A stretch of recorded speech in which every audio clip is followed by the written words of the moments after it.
Since moving to the DC area, I have taken hundreds of photos and videos and have put thousands of miles on my car.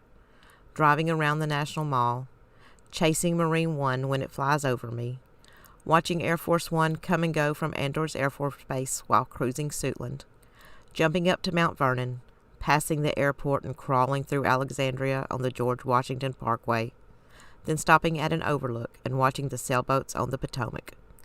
Have you been to the Arboretum to see the trees? They have them all, and they're labeled. Driven over the Bay Bridge?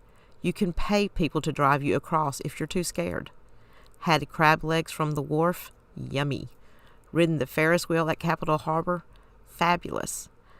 Stopping the car to go to any of the simply amazing Smithsonian museums is something that I haven't done as much as I would like to have, but I've been to a few when I had friends in town.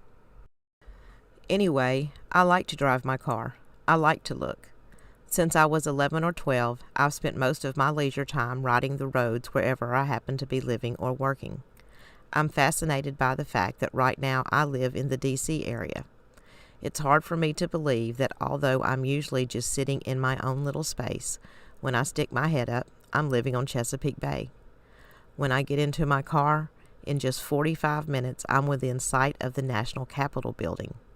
In less than a 4-hour drive, I'm in New York City. So far, I've been 4 times. Ocean City is 2 hours. Yes, I know the way. Almost too good to be true. It's sometimes simply overwhelming, and I have spent many, many hours watching and driving and enjoying and planning and just loving being in the DMV. When the Black Lives Matter movement was happening, I once again drove to DC. Having done it at least 100 times before, I didn't give it a second thought as I headed that way. I drove up to the Capitol building from Maryland as usual, and stopped at the red light where I can often physically feel myself get excited to be in D.C., and, instead of feeling the excitement, this time I saw a black chain-link fence in front of me. I was startled by its presence, and the car behind me had to honk its horn to get my attention when the light turned green.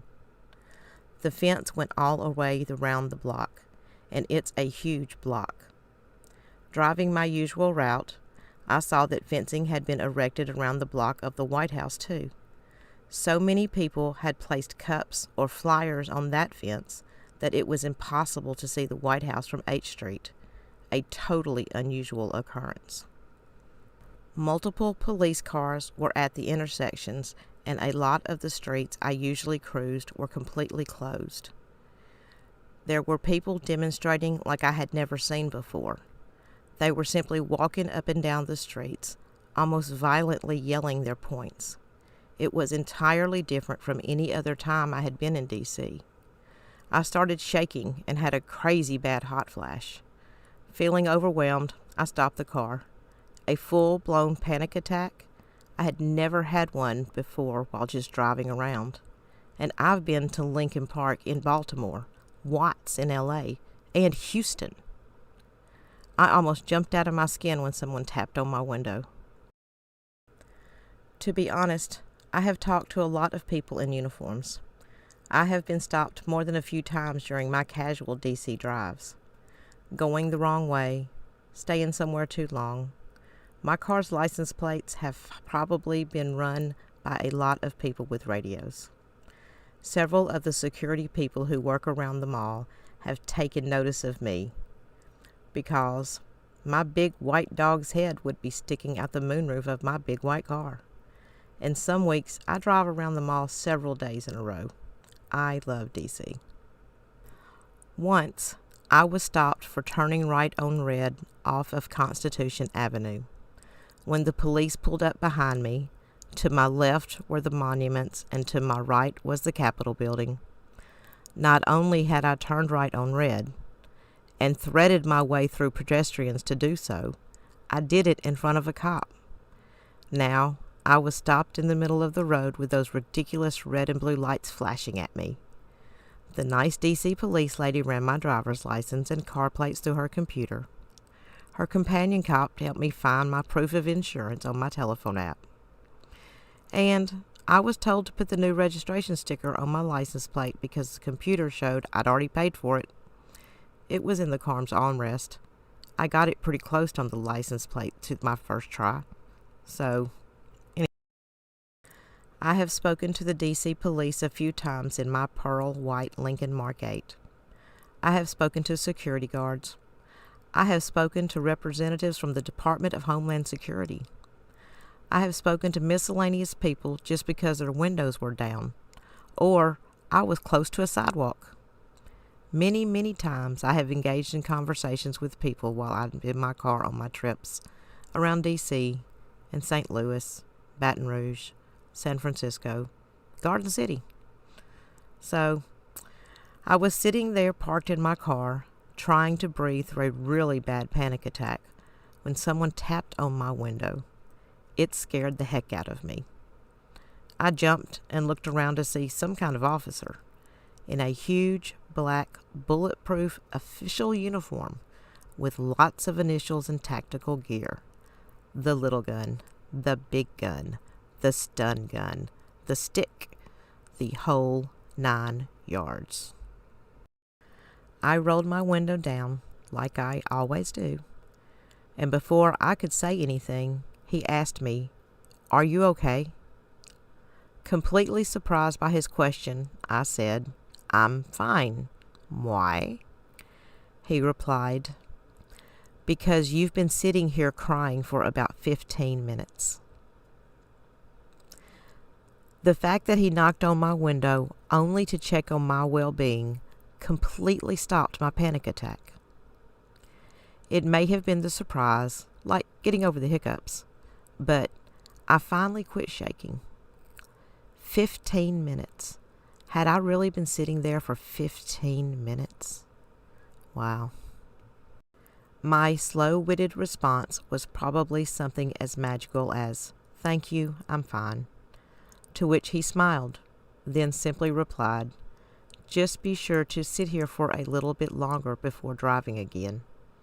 And he walked away. So I did. I waited a few minutes. Then I drove over to the Jefferson Memorial, where there were no fences. I remember thinking, damn, that was new. The next time I drove to D.C., the fences were down and all was right with the world again. Well, the world around the National Mall in D.C. Anyway, I hope you like the videos and pictures. I have so many more. Anyway, remember, push along your own path and always be merry for life.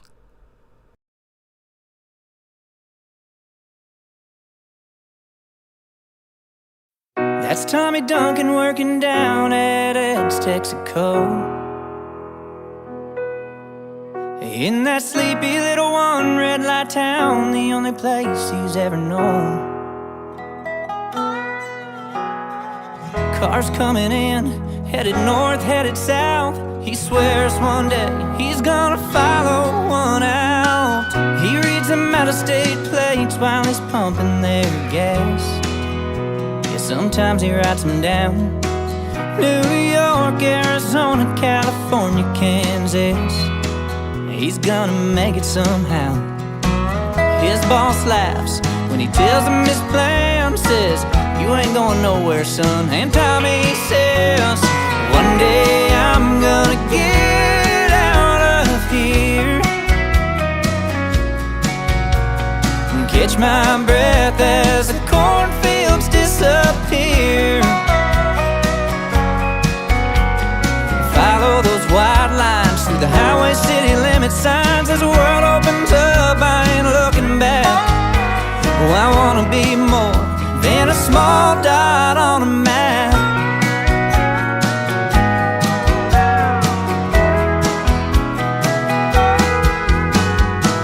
Sarah's tired of waiting tables down at Dalton's Cafe, staring out that dirty window, praying to God, knowing something's gotta change. Tommy walks in, funny look in his eyes. Says, "Baby, stop pouring coffee, let's start chasing your smile. Baby, tonight let's get here. Catch your breath as the cornfields disappear.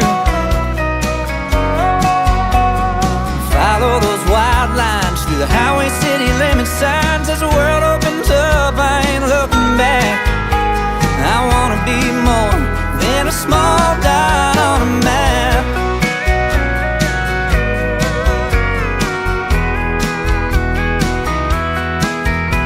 Sarah looked up at Tommy, I must be out of my mind. As she pulled the apron string, said, if you're driving, I'll ride. Baby, tonight, let's get out of here. Catch your breath as the cornfields disappear. Follow those white lines through the highway city limit signs. As the world opens up, I ain't looking back. I wanna be more. Oh, I wanna be more than a small dot on a map. Just a small dot on a map.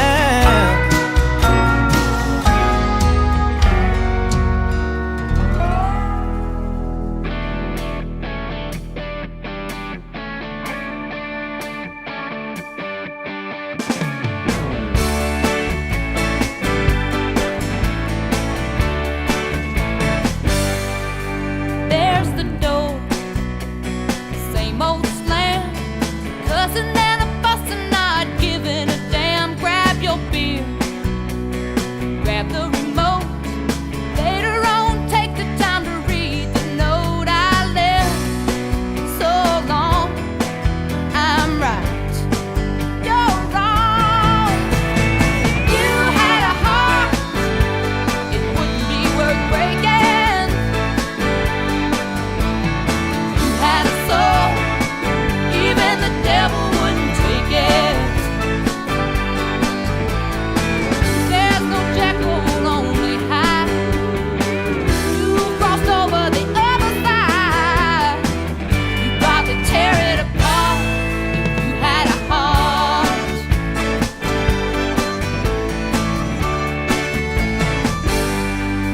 Bet you think I'll be back, crawling and a falling, but I'll tell you, Jack, there's no tear left to cry.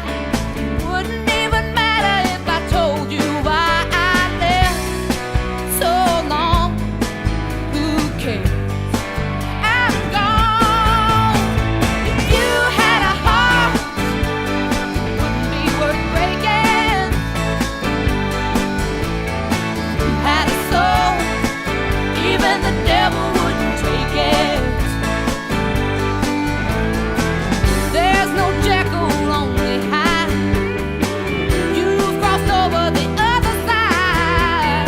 You'd probably tear it apart if you had a heart.